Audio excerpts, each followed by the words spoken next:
Car Elohim a tant aimé le monde qu'il a donné son Fils unique, afin que quiconque croit en lui ne périsse pas, mais qu'il ait la vie éternelle. Jean chapitre 3 verset 16. L'un des versets les plus populaires au monde concernant notre Messie. Mais il y a beaucoup plus dans ce verset qu'il n'y paraît, et ce n'est pas enseigné dans les églises aujourd'hui. Pour dire les choses crûment, vous devez connaître le message que ce verset met en avant, que vous décidiez de l'accepter ou de le rejeter. Ce message que notre Messie a enseigné avec audace, mais qui cependant a été caché aux masses, nous sommes dans les derniers jours où la connaissance a augmenté et plusieurs courent ça et là. Est-ce que votre cœur est prêt à recevoir la vérité et à apprendre, ou bien continuerez-vous à suivre les doctrines des hommes ?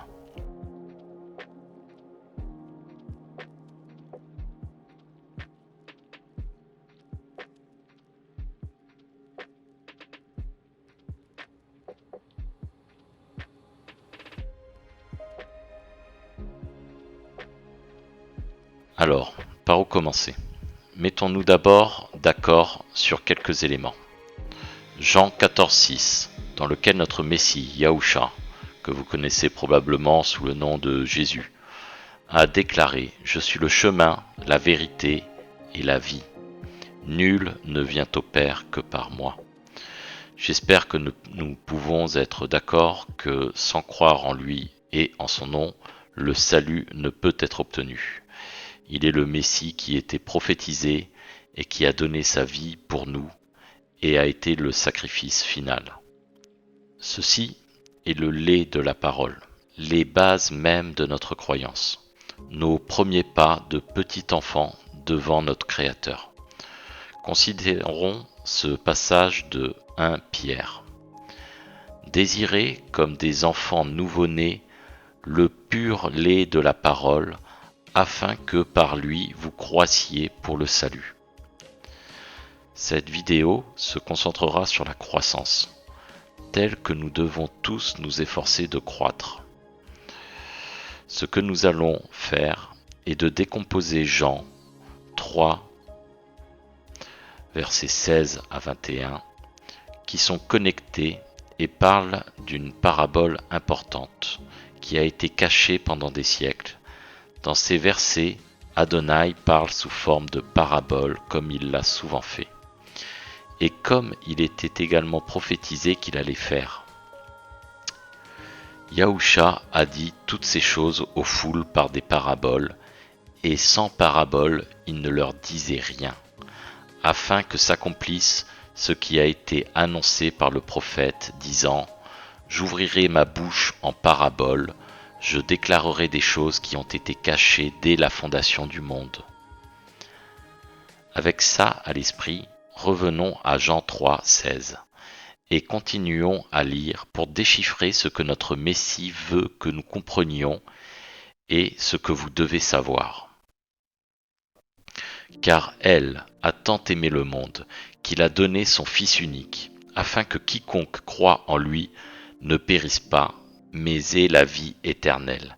Car Eloa n'a pas envoyé son Fils dans le monde pour condamner le monde, mais pour que le monde par lui soit sauvé.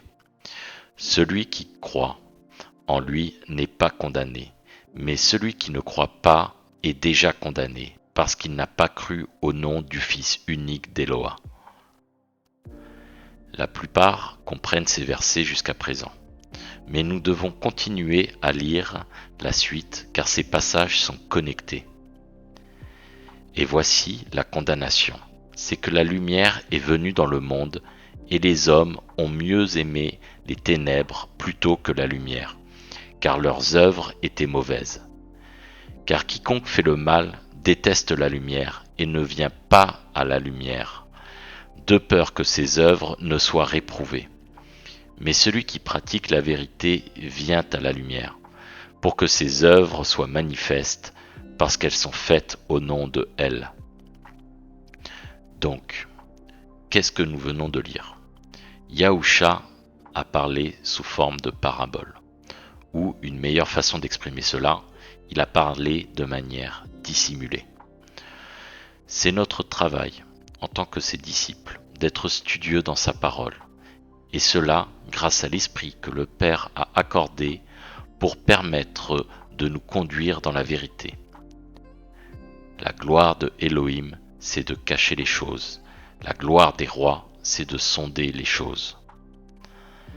Avant d'analyser tout ça, apprenons une leçon qui nous a été donnée à travers le prophète Ésaïe, sur la façon dont Yahuwah s'attend à ce que nous connaissions ses doctrines. Ici, il pose une question.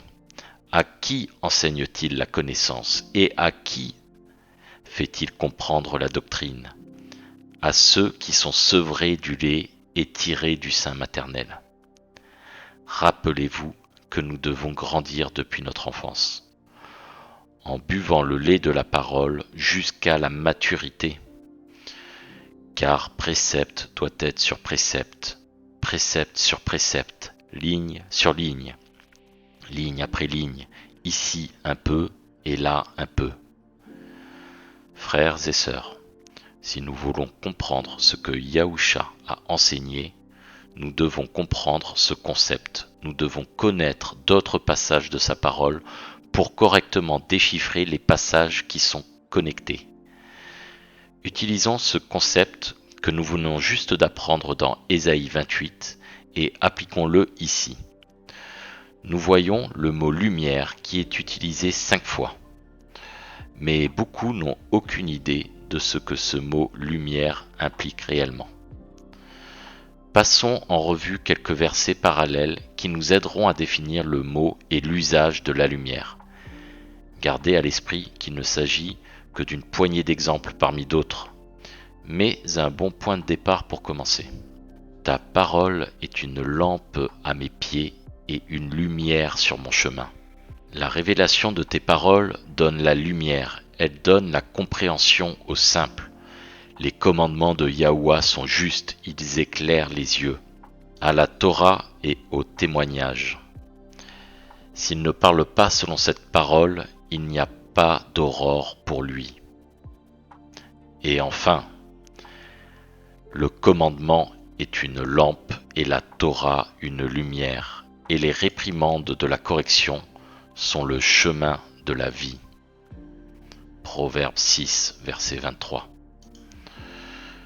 Je crois qu'il est très sûr de dire que notre maître Yahusha, la parole faite chair, connaît la parole mieux que quiconque. Ceci étant dit, il devrait également être sûr de conclure qu'il s'attend à ce que nous devions également connaître la parole vivante, afin de découvrir et de comprendre l'intégralité de ses propos. Après tout, rappelez-vous que la prophétie annonçait qu'il enseignerait de cette façon. Par les multiples témoins que nous venons de voir, il devient évident de voir que la lumière peut être interprétée comme les commandements, les voies, la Torah du Très-Haut.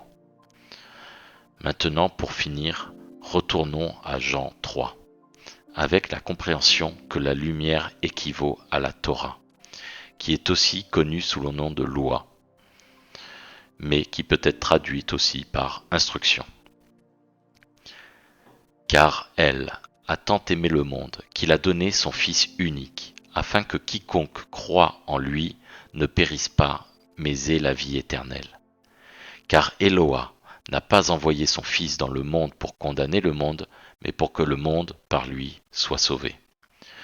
Celui qui croit en lui n'est pas condamné, mais celui qui ne croit pas est déjà condamné, parce qu'il n'a pas cru au nom du Fils unique d'Eloah. Et voici la condamnation. C'est que la Torah est venue dans le monde, et les hommes ont mieux aimé les ténèbres plutôt que la Torah, car leurs œuvres étaient mauvaises. Car quiconque fait le mal déteste la Torah, et ne vient pas à la Torah, de peur que ses œuvres ne soient réprouvées. Mais celui qui pratique la vérité vient à la Torah, pour que ses œuvres soient manifestes, parce qu'elles sont faites au nom de elle. Alors, que pouvons-nous conclure sur ce sujet? Le Messie, Yahusha, nous a enseigné à garder la Torah, la voie et les instructions du Très-Haut. Tout cela devrait prendre sens pour celui qui écoute, parce que c'est la Torah, les commandements, qui nous permettent de savoir si nos actes, nos œuvres sont bonnes ou mauvaises, lumière ou obscurité. Après tout, le Messie a ordonné la chose suivante. Voici, tu as été guéri, ne pêche plus, de peur que quelque chose de pire ne t'arrive. Qu'est-ce que le péché selon la parole ? Quiconque commet un péché transgresse également la Torah, car le péché est la transgression de la Torah. Toute personne qui dirait le contraire est un trompeur, conformément au test du Deutéronome 13.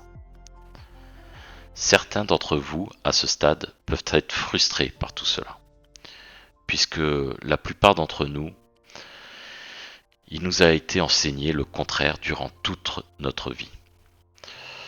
On nous a dit que la Torah, connue comme la loi, a été abolie, qu'elle est pénible ou seulement pour les Juifs, ou encore qu'elle n'était qu'un maître d'école dont nous sommes déjà sortis diplômés, et de nombreuses autres expressions courantes de ce type pour essayer de discréditer la Torah.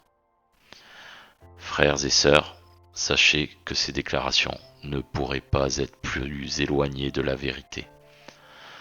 En fait, il y a une génération qui se réveille à la joie indicible, aux bienfaits et au bonheur qui viennent en marchant dans cette voie, dans cette même voie selon laquelle notre Messie a marché. Écoutez la parole du prophète David concernant la vérité sur la Torah, communément appelée la loi. La Torah de Yahouah est parfaite, elle restaure l'âme. Le témoignage de Yahouah est sûr, il rend sage l'ignorant. Les préceptes de Yahouah sont droits, ils réjouissent le cœur. Le commandement de Yahouah est pur, il éclaire les yeux. La crainte de Yahouah est pure, elle subsiste à toujours. Les jugements de Yahouah sont vrais, ils sont tous justes. Ils sont plus précieux que l'or, que beaucoup d'or fin. Ils sont plus doux que le miel, que celui qui coule des rayons. Aussi, ton serviteur en reçoit instruction. Pour qui les observe, la récompense est grande. Qui est plus digne de confiance ? David, un homme selon le cœur de Yahouah, ou bien votre pasteur, qui a probablement de bonnes intentions, mais qui est simplement ignorant de la vérité. Je sais que la plupart des gens n'accepteront pas ce que je dis, car les Écritures elles-mêmes le disent. Beaucoup sont appelés, mais peu sont élus. Entrez par la porte étroite, car large est la porte et spacieux est le chemin qui mène à la destruction, et nombreux sont ceux qui l'empruntent. Car étroite est la porte et resserrée est la voie qui mène à la vie, et rares sont ceux qui la trouvent. Il y a aujourd'hui dans le monde plus de 2 milliards de chrétiens. Est-ce que cela vous semble peu ? Si vous souhaitez en savoir plus sur la façon de marcher dans la foi et dans l'obéissance, je vous invite à consulter les liens sous cette vidéo et les prochaines vidéos à venir, et testez-les par vous-même. Que Yahouah te bénisse et qu'il te garde. Que Yahouah fasse lever la lumière de sa face sur toi et qu'il t'accorde sa grâce. Que Yahouah tourne sa face vers toi et qu'il te donne la paix. Shalom.